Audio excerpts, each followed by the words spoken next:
Embattled but defiant. In a bizarre speech, an angry Muammar Gaddafi calls on his supporters to confront protesters, says he won't resign and vows to fight to the death. A desperate leader feeling betrayed? What does this say about his state of mind as he fights for his future? One of our guests today, a former member of Gaddafi's inner circle. This is Inside Story.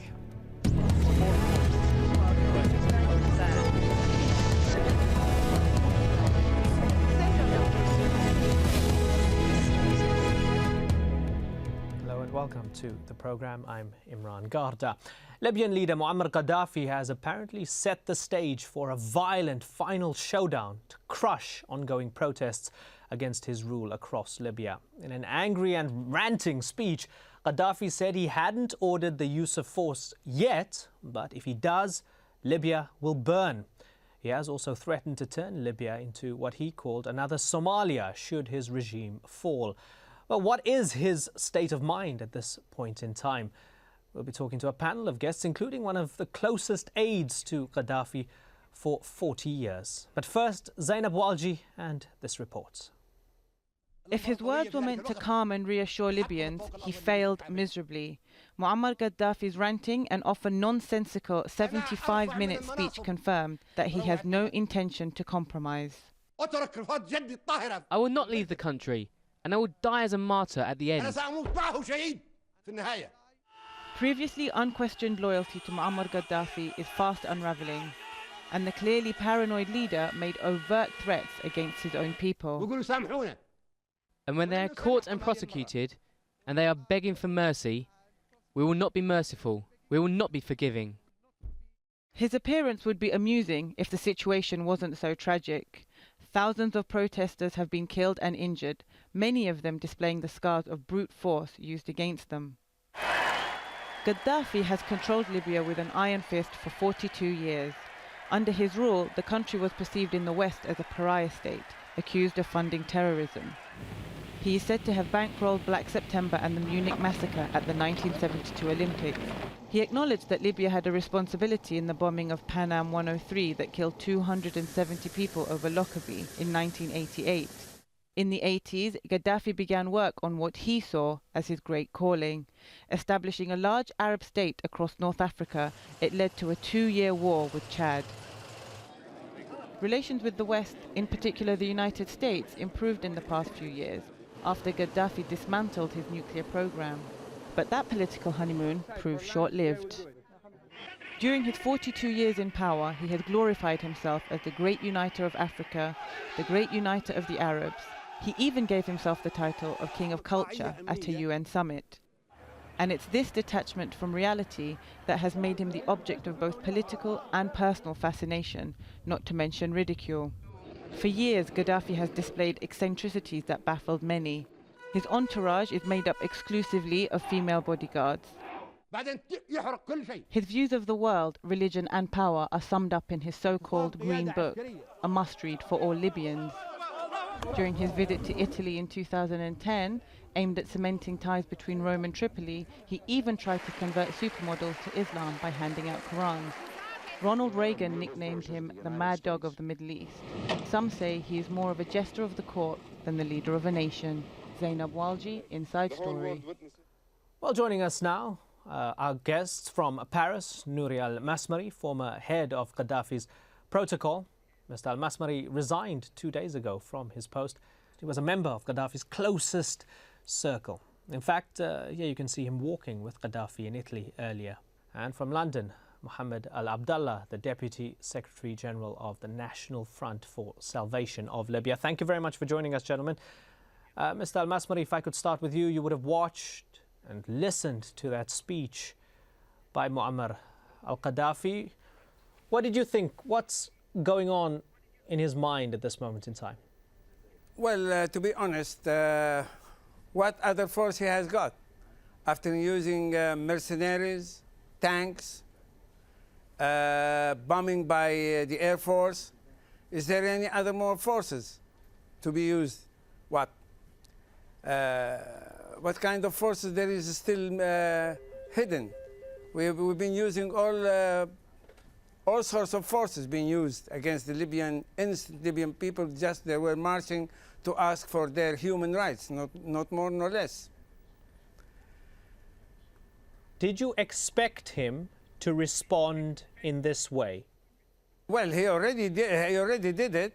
I mean, he been bombing Tripoli by Air Force, and the testimony of that, the witness of that two Mirage from the Libyan Air Force, they went to Malta asking for political asylum.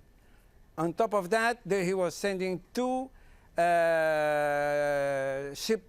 warships to Benghazi, and they turned it around and went to Malta for political asylum too. I mean, there is no more other force to be used unless he is going to use another weapon, which is unknown. It's another thing. Is that why you resigned? Of course, I did not resign for this reason. I resigned for the mass genocide killing of my people. It is a blindly shooting. I mean, they are just what do you want? A mercenary doesn't know Libya. He knows only the money. He paid these mercenaries with the Libyan money to kill the Libyans, innocent. One woman, she came out of the balcony asking her son to come inside and not stay outside. She been shot on the spot and killed, and she fell down from the second floor. She was doing a march, or she just was calling her son. Imagine to what level. They are blind, they don't care. But who is die, who doesn't stay, or who doesn't be. Mr. al-Masmari, before that, for almost 40 years, you were at Muammar Gaddafi's side. Did you do anything during those 4 decades that you regret now?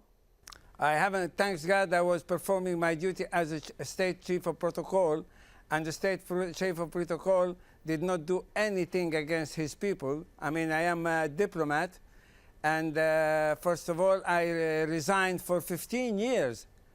I mean, within this 40 years, I left for 15 years, and I had to return back. I was called to return back, and I came back.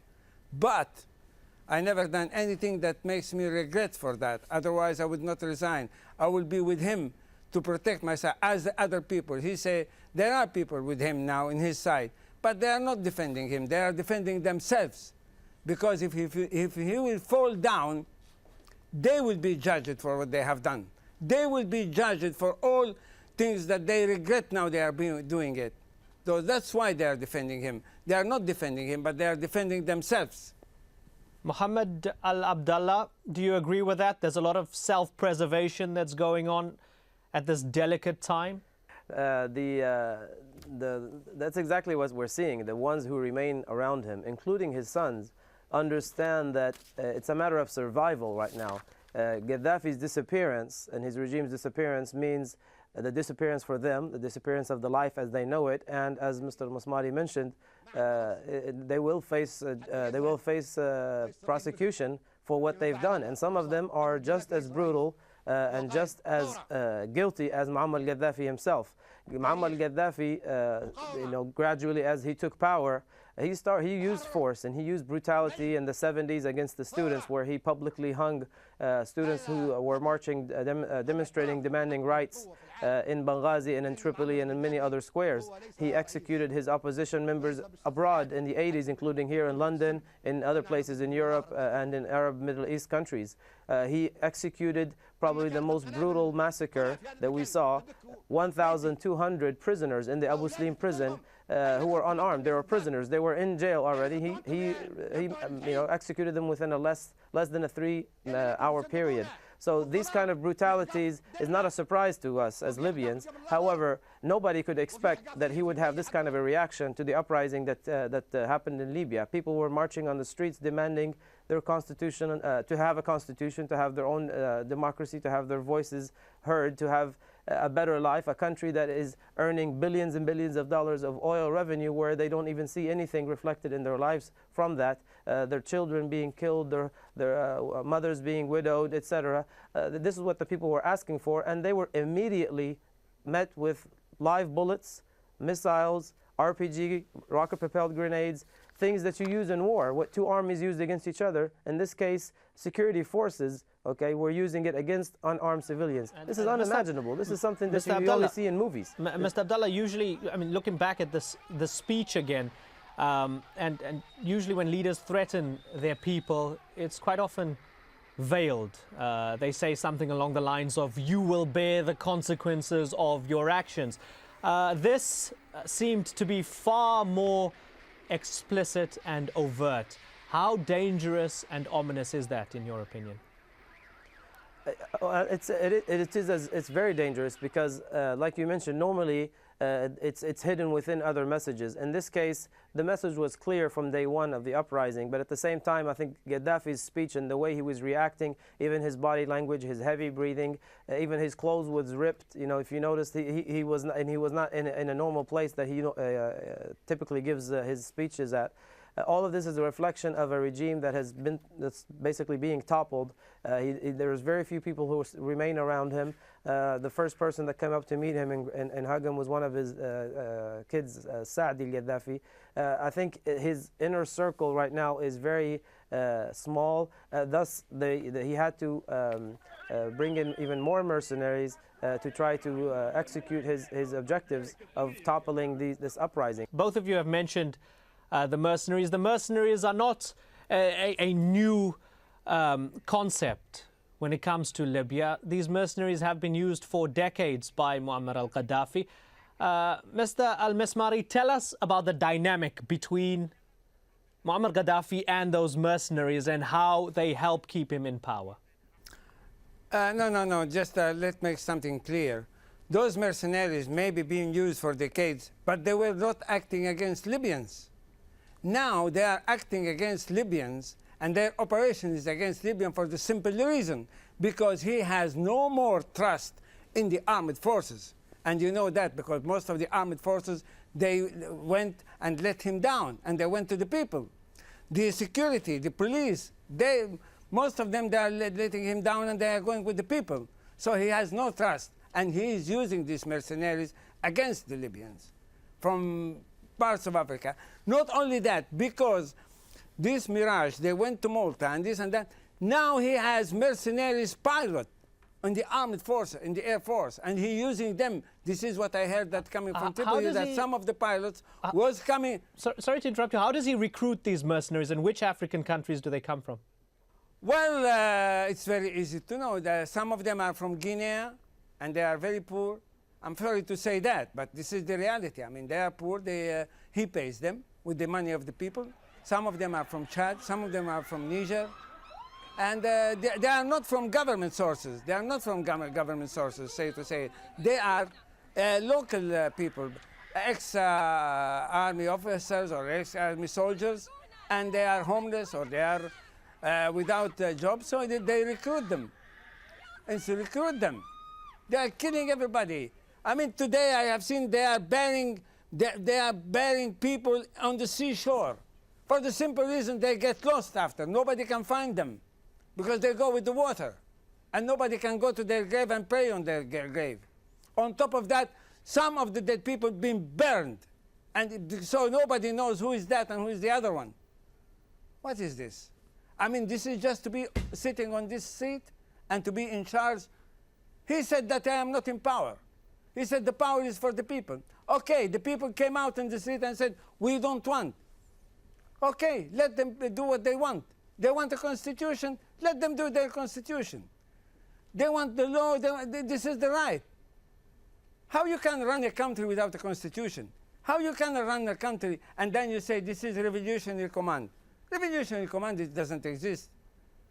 After 40 years, we are still in revolutionary command? No, sorry to say that. Mr. al-Masmari, I mean, you were part of the inner circle. Many people have broken ranks. Many people have walked away from Muammar Gaddafi. But his sons, particularly Saif al-Islam, we heard from him, his sons are holding firm to their father's leadership. Tell us about the relationship between the sons and their father. Well, you know, they are sometimes they are with and some against. Even the brothers in themselves, don't agree to each other. I know that. They don't agree to each other. And yesterday, I have seen the circle around him. I haven't seen the officers of the security around him, which I know. They were not there. The others, which they were in civilian, they are employees. They are from the cabinet. The only one in uniform was his son, Saadi. That's all. Where is Ma'asem Billah? Where is Saif al-Islam? Where is Hannibal? Where is Khamis? I haven't seen. Unless they are in the operation rooms, this is something else. But believe me, I mean, there is no trust in the armed forces. Now he's saying that he's sending around the officers in the free officers to the tribes. The tribes does not accept anyone. They don't accept even the chief of tribes because they are fed up. Okay, they are tired. Let's ask Muhammad Ali Abdallah about that. What do you think? Do you think that the tribes don't trust any of them, as Mr. al-Masmari said? No, of course. I mean, the wall of trust is broken a long time ago. I mean, when you see this kind of bloodshed and this kind of brutality, right now the tribes are made up of people. They're made up of Libyans. They're made up of humans who have a conscience. And the tribal bond in Libya goes way beyond Muammar al-Gaddafi. And that kind of bond overwhelms any kind of directive given by someone just because they're going to try to use force or try to manipulate or try to buy off someone. The tribal leaders in Libya, the real true tribal leaders in Libya have been marginalized.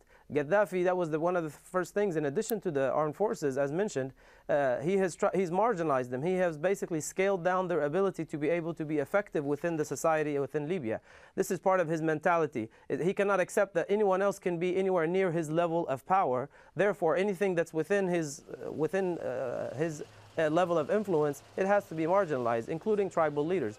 Right now, within the Libyan society, there's what we call the real tribal leaders, you have the pure tribal leaders, the historical tribal leaders that have the wisdom and the ability to lead their people. And then you have the tribal leaders who are the puppets of Gaddafi's and his regime in the past. And this is the two factions. Right now, both, okay, for different reasons, have pretty much left Gaddafi on his own because they're not willing to see that kind of brutality done on their own people, hence him having to rely on his own sons who are basically fighting for their lives for survival and on the mercenaries. And I think the decision to bring in mercenaries was basically the killer factor for him, for Gaddafi and his regime, because based on all the international laws, bringing in mercenaries to kill your own people that you're supposed to be protecting, no country is going to protect him. He has nowhere to go right now.